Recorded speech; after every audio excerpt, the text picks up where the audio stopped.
ब्रह्मानन्दम्।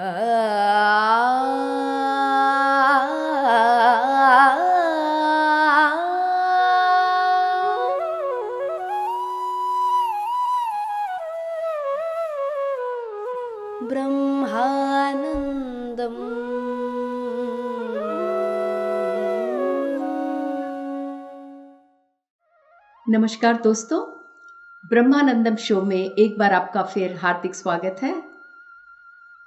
आनंद कर्णेश जी द्वारा रचित अद्भुत किताब जिसका नाम है A Thousand Seeds of Joy, इस किताब से हम आपस में विवेक बांट रहे हैं। दोस्तों, हम जिस अध्याय के जरिए गुजर रहे हैं उसका नाम है अंतर और बाहर के सफर से परे।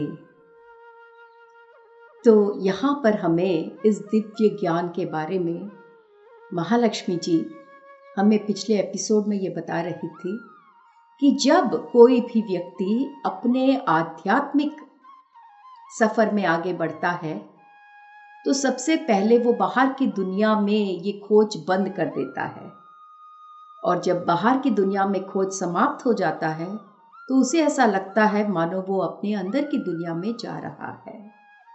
पर माँ कहती है कि जो आध्यात्मिक सफर है वो इन दोनों के परे है। तो यहाँ पर आनंद कर्णेश जी माँ से विष्णु भगवान के बारे में ये प्रश्न पूछ रहे हैं कि जैसा हमने जाना कि माँ ने हमें विष्णु भगवान के बारे में बताया था कि वो जिस स्थिति में थे, अपने आप में रमे हुए, अपने आप में एब्जॉर्ब हुए स्थिति में जब वो थे, तब लक्ष्मी माँ ने उन्हें चुना अपने पति के रूप में। तो यहाँ पर आनंद कर्णेश जी माँ से ये प्रश्न पूछ रहे हैं कि जब उस स्थिति में विष्णु भगवान थे तो आप ऐसी स्थिति से विष्णु भगवान को बाहर कैसे लेकर आ सकी। इसका मतलब विष्णु जी अपने आप में एक योग निद्रा में समाये हुए थे। ऐसी स्थिति से महालक्ष्मी जी उन्हें कैसे बाहर लेकर आई, ये प्रश्न है आनंद कर्णेश जी का। तो आइए दोस्तों, माँ का जवाब सुनते हैं। माँ कहती है बाहर लेकर आना, और इन पदों का उपयोग जो आनंद कर्णेश जी ने यहाँ किया है कि किस प्रकार उन्हें बाहर लेकर आए, इन शब्दों को दोहराते हुए माँ हंस रही है। माँ कहती है कि ये ही तो मेरा प्लान था, यही तो मेरा कर्तव्य था कि उन्हें किसी प्रकार उस स्थिति से बाहर लेकर आना।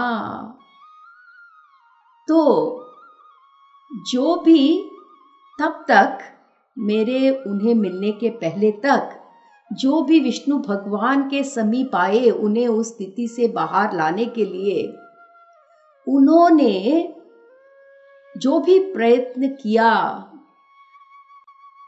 उन्हें डिस्टर्ब करने के प्रयास में वो आगे बढ़े। माँ का कहना ये है कि विष्णु भगवान को उस स्थिति से बाहर लाने के लिए लक्ष्मी माँ के पहले काफी लोगों ने प्रयास किया, और जो प्रयास उन्हें किया वो सफल नहीं हुए, क्योंकि उन्हें खुद ही नहीं मालूम था कि वो विष्णु भगवान से क्या चाहते हैं। माँ कहती है जब मैं विष्णु भगवान के समीप गई, मैं वहां बैठी, और जो मुझे चाहिए था वो मुझे भली भांति ज्ञात था, और मैंने वही मैनिफेस्ट किया। और मेरे वहां पर दृढ़ निश्चय के साथ बैठकर मेरे मैनिफेस्ट करने की जो प्रक्रिया थी, इसके कारण विष्णु भगवान के हृदय में एक प्रकार की क्यूरियोसिटी उत्पन्न हुई, और उसी क्यूरियोसिटी ने उन्हें मेरे करीब लेकर आए। माँ कहती है कि विष्णु ने मेरे में वो सब कुछ देखा जो वो अपने आप में खोज रहे थे। उन्होंने मुझ में वो सब देखा जो वो खुद मैनिफेस्ट करना चाहते थे,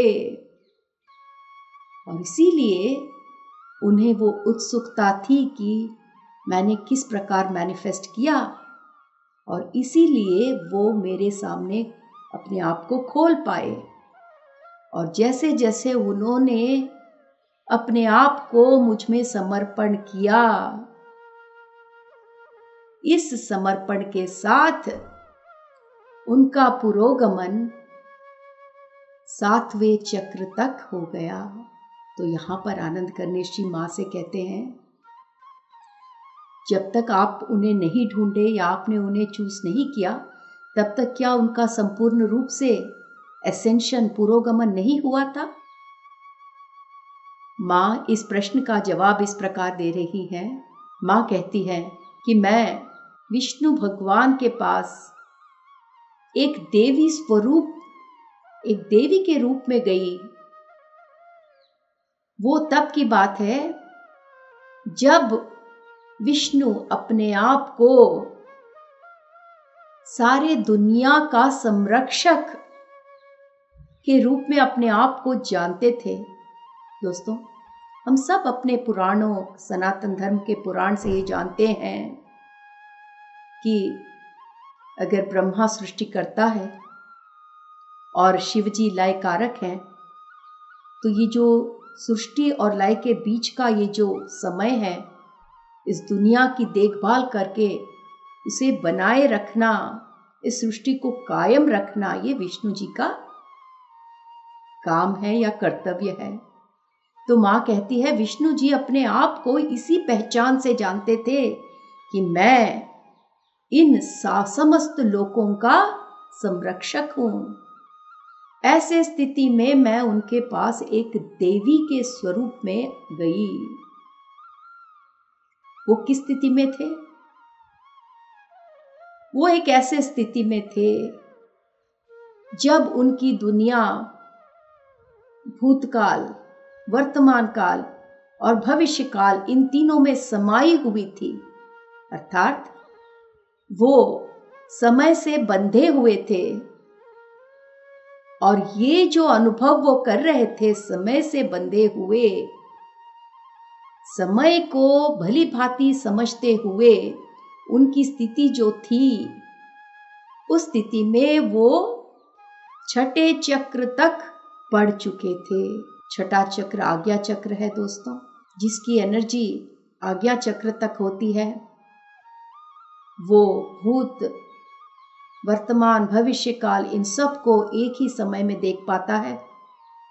तो विष्णु जी ऐसे ही आध्यात्मिक स्थिति में थे, जहां वो भूतकाल को देख सकते थे, भविष्यत काल को देख सकते थे, वर्तमान को, सारे समयों को एक ही समय देख सकते थे। ये उनकी स्थिति थी। ऐसी स्थिति में वो सब कुछ थे। सृष्टि में आज तक जितना भी कुछ हुआ है या होने वाला है, उन सब में वो अपने आप को पाते थे। उनके छठे चक्र तक बड़े हुए जो उनकी आध्यात्मिक स्थिति थी, उसके माध्यम से वो अपने आप को हर एक में पा सकते थे। पर अपने आप को मेरे सामने समर्पण करके या मेरे में समर्पण करके जब वो छठे चक्र से 7वां चक्र सहस्त्रार तक आगे बढ़े, तो क्या हुआ? ये हुआ कि उन्होंने अपने पहचान को छोड़ दिया। कैसा पहचान? ये पहचान कि मैं इन सारे लोकों का संरक्षक हूं, मैं अपने आप को हर चीज में पाता हूं। ये जो अपने एग्जिस्टेंस का ये जो उनकी पहचान थी, 7वें चक्र तक पहुंचते पहुंचते 7वां चक्र खुलते ही ये भी उनके सामने ये बात स्पष्ट हो गई कि ये भी माया है, और उसको भी छोड़कर वो आगे बढ़ गए। तो आनंद कर्णेशी यहाँ माँ से प्रश्न पूछ रहे हैं कि जब विष्णु भगवान ने अपने आप को इन सारे लोकों का संरक्षक और जितना भी कुछ आज तक है उसमें अपने आप को पाते हुए उनका जो रूप था, क्या वो भी एक तरह का अटैचमेंट था माँ? माँ कहती है हाँ, दुनिया ये समझ नहीं पा रही है। दुनिया हमेशा ये बात नहीं समझ पाती, पर इसका मतलब ये नहीं है कि कोई भी समझ नहीं पाया। ये चीजें जिसका ज्ञान हम सबको बांट रहे हैं, वो भले ही समझने में मुश्किल है, पर ये उन लोगों के लिए है जो अपने अनंत पूर्णात्मा को संपूर्ण रूप से जानने की इच्छा रखता है। क्योंकि जो बात हम यहाँ समझाने की कोशिश कर रहे हैं उसे समझना इतना आसान नहीं है, क्योंकि विष्णु भगवान जो अपने आप में रमे हुए थे, समाये हुए थे, जो ये सोच रहे थे कि मेरा काम सिर्फ लोगों का संरक्षक करना है, मैं सबका रखवाला हूँ, मैं हर एक चीज में समाया हुआ हूँ, इन सब चीजों से जो एक प्रकार का अटैचमेंट हो जाता है दोस्तों, उसे भी छोड़कर आगे बढ़ना पड़ता है आध्यात्मिक पुरोगमन के मार्ग में। और जब उन्होंने अपने आप को मेरे में समर्पण किया, तब इन सारे पहचानों को छोड़कर वो आगे बढ़ गए। उनका 7वां चक्र संपूर्ण रूप से खुल गया। तो तुरंत आनंद करनेश जी का यहाँ प्रश्न है कि माँ, उन्होंने अपना पहचान छोड़ दिया और वो आगे बढ़ गए, क्या इसका मतलब ये है कि वो अब लोगों के संरक्षक नहीं है? तो माँ कहती है, बेटा, ये जो मन की माया है, ये परम मुक्ति को समझने में बहुत अड़चन डालती है। इस मन की माया के कारण फाइनल लिबरेशन, मुक्ति, इसको समझना बहुत मुश्किल है। जब विष्णु भगवान उस समर्पण के क्षण तक पहुंचे, जब उन्होंने अपने आप को मुझ में समर्पण कर दिया, 7वें चक्र तक वो आगे बढ़े, उस 7वें चक्र को खोल सके, उस समय वो अस्तित्व भी बने और अस्तित्व के परे भी गए। इसका मतलब उन्होंने अपने आप को सबके साथ अटैच्ड पाया और उसी वक्त अपने आप को अटैचमेंट के परे भी पाया। इन दोनों के परे चले गए वो। अब वो अपने आप को अपने पोजीशन से नहीं जानते थे कि मैं संरक्षक हूं। जिस प्रकार भगवान शिव, जब उनका लिबरेशन, मुक्ति हुआ, तो उन्होंने भी अपनी जो पदवी थी लय कारक, उससे कोई अटैचमेंट नहीं रखा। दोनों की एक ही कहानी है। दोनों अपने आप पुरोगमन के मार्ग में, आध्यात्मिक सफर के मार्ग में जब वो आगे बढ़े, मुक्ति को प्राप्त हुए, 7वें चक्र के खुलने के बाद अपने पदवी से कोई अटैचमेंट न रखते हुए भी वो अपना कर्तव्य भली भांति निभाते रहे। माँ कहती है कि अगर उन्हें रत्ती भर भी अपने पदवी से अगर मोह रह जाता है, तो इसका मतलब है कि उनका मन खाली नहीं है। वहां पर अभी भी थोड़ी बहुत उनके अहम की पूछ बच गई है। तो यहां पर मां का ये कहना है कि आगे बढ़ने के बाद भी विष्णु ने, शिव जी ने अपना जो कर्तव्य है, संरक्षक लयकारक का कर्तव्य निभाया, पर अब बिना अटैचमेंट के।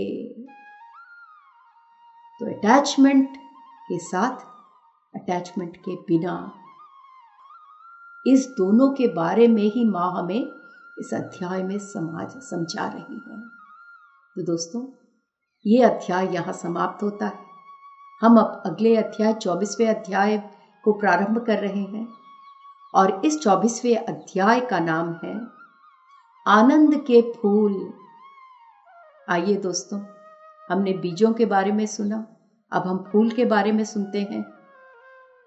आनंद करनेश जी इस अध्याय के प्रारंभ में माँ से कह रहे हैं कि माँ, आपके बातों को सुनते हुए मेरी आत्मा खिल उठ रही है। माँ कहती है, बेटा, जो फूल का सार रहता है, फूल का जो सुगंध होता है, सुगंध लेने वाले को हील करता है।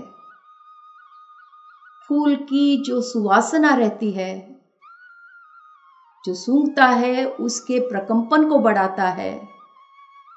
तो ऐसा सोचो कि जो दिव्य आत्माएं हैं, हम दिव्य आत्माएं, हम आनंद के फूल हैं और तुम हमारा उपयोग अपने आत्मा को हील करने के लिए हमारा उपयोग कर सकते हो।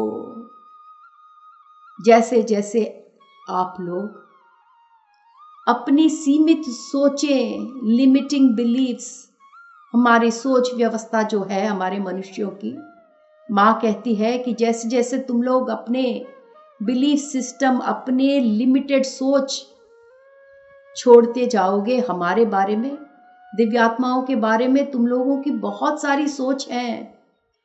इस सोच व्यवस्था से धीरे धीरे आप जब बाहर आओगे, जैसे जैसे बाहर आओगे, वैसे वैसे आप हमारे साथ, हमारे सार, हमारे एसेंस के साथ जुड़ते चले जाओगे। पर जुड़ने के लिए पहले अपनी सीमित सोच व्यवस्था को छोड़कर, हमारे बारे में तुम मनुष्यों की अपनी अपनी बिलीफ्स और सोच व्यवस्था खड़ी कर रखी है, पहले उससे बाहर आना पड़ेगा। बाहर आकर हमारे से जो कनेक्शन बना पाओगे, उसके माध्यम से आप सब अपने आप को, अपनी आत्मा को हील कर पाओगे। माँ कहती है, बुद्ध भगवान के बारे में ही बात करते हैं। क्या वो नास्तिक थे? क्या उन्होंने दिव्यात्माओं को ठुकराया? जैसे कि एंजल्स, भगवान, देवी देवताओं, क्या उन्होंने इन सबको ठुकराया? माँ कहती है, मैं यहां तुम्हें बताती हूं कि जो बुद्ध थे, उन्होंने दिव्यात्माओं के संबंधित जो भी उनके लिमिटेड बिलीफ्स थे, उसको ठुकराया। पर जो उनके अनुभव थे, एक्सपीरियंस थे, दिव्य अनुभव, जब वो एनलाइटन हुए, उनके जो अनुभव थे, एक्सपीरियंसेस बहुत डिवाइन थे, उसको नहीं ठुकराया। दिव्य आत्माओं के प्रति जो सीमित सोच व्यवस्था थी, उसको ठुकराया। माँ कहती है, तुम्हारे सोच व्यवस्था की जो सीमाएं हैं, उसके कारण जो दिव्यता है आप लोगों में, जो दिव्यता के अनुभव है, वहां तक आप पहुंच नहीं पा रहे हो, क्योंकि आपकी जो सोच व्यवस्था है वो बहुत ही सीमित है, आपको किसी दिव्यता का अनुभव नहीं करने देती।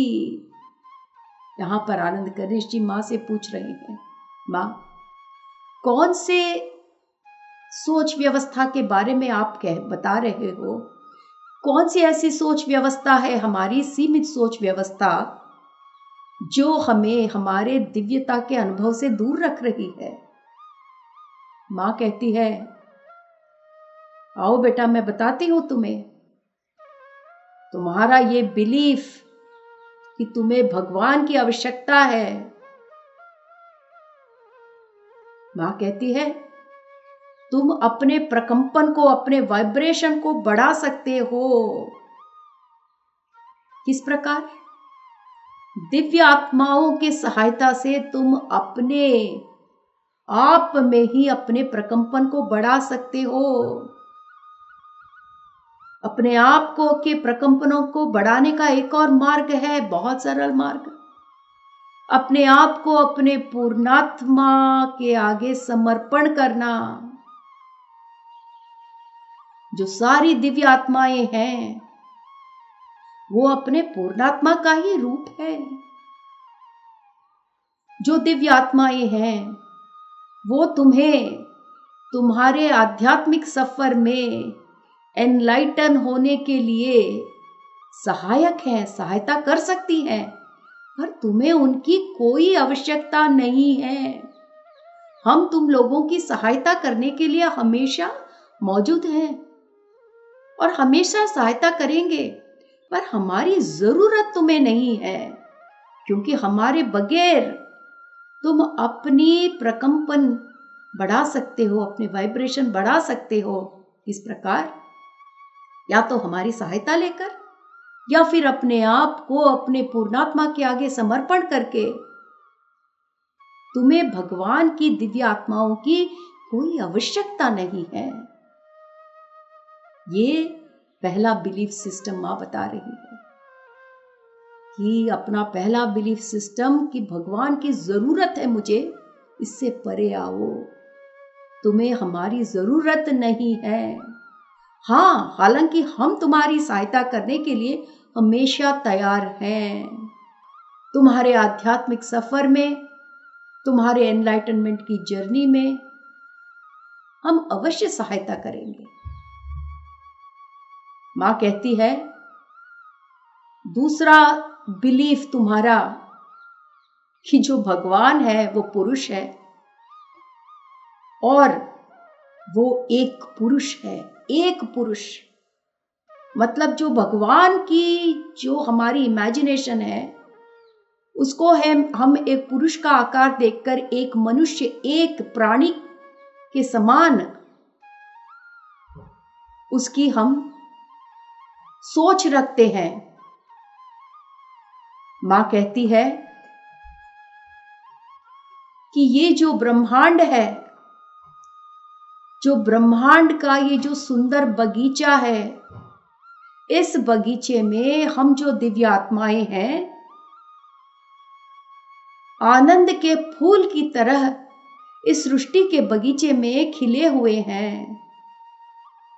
जो दिव्य आत्माएं हैं वो अपने आप को देव, देवी, देवताओं के रूप में या किसी भी रूप में अपने आप को एक्सप्रेस कर सकते हैं, क्योंकि सब एकता में, सब एक ही रूप में मिले हुए हैं। और ये एक ऐसा रूप है जो अनंत है और उनके जो हर एक अनंत रूप है मिलकर और भी बड़े अनंत की सृष्टि कर रहे हैं। तो मां कहती है हम इस सृष्टि के बगीचे में आनंद की फूल की तरह हैं और तुम हमें जिस भी रूप में देखना चाहो हम अपने आप को एक्सप्रेस कर सकते हैं, पर हम दिव्य आत्माएं अलग अलग नहीं हैं। इस अनंतता के तत्व में, एकत्व के तत्व में हम सब जुड़े हुए हैं। मां कहती है कि ये न भूलो कि ये जो अनंतता है इसका जो स्रोत है वो तुम में ही है। इस अनंतता, इस परम पूज्य अनंतता जो है जिसे हम कहते हैं उच्चतम कोटि, ये जो अनंत तत्व है उसका जो सोर्स है वो तुम में ही है। तुम्हारी जो पूर्णात्मा है वो अनंत है, वो शून्यता से बनी हुई है, पर हमेशा उसका विस्तार होता ही रहता है। ये जानने की कोशिश करो कि जो भगवान है वो पुरुष और एक आकार में बंधा नहीं है। जो दिव्य आत्माएं हैं वो हमेशा एकत्व के सूत्र में एक ही बनकर बनी रहती हैं और वो अनंत है और उस अनंत का जो स्रोत है वो तुम में है। और तुम्हारा जो अनंत पूर्णात्मा है वो शून्यता से बना हुआ है, और वो शून्यता जो है वो हमेशा उसका विस्तार होता ही रहता है। तो यहां पर दोस्तों मां ने हमें हमारे 2 बिलीफ सिस्टम के बारे में बताया। मां कहती है अगला बिलीफ सिस्टम जो तुम्हारा है कि भगवान तुम्हें जज करता है, ये छोड़ना पड़ेगा। जो प्रेम तत्व है, दिव्य आत्माएं उससे भरी हुई हैं। जो प्रेम तत्व का सार है वो तुम्हें जज कैसे कर सकता है? जो जीवन है वो प्रेम है, और जो प्रेम है वो एक शक्ति का ऐसा रूप है जो हाईएस्ट फ्रीक्वेंसी में वाइब्रेट हो रहा है, और सारे दिव्य आत्माएं उस अनंत फ्रीक्वेंसी, जो प्रेम की अनंत फ्रीक्वेंसी है, उसमें वाइब्रेट हो रहे हैं। ऐसे दिव्य प्रेम में सारे जजमेंट पिघल जाते हैं। मां कहती है बेटा भगवान तुम्हें कभी जज नहीं करता। दोस्तों ये 3 बिलीफ्स जो मां ने हमें बताया है, ये जानते हुए आज का एपिसोड हम यहां समाप्त करते हैं। अगले एपिसोड में हम इस बिलीफ सिस्टम्स के बारे में और भी जानेंगे। धन्यवाद।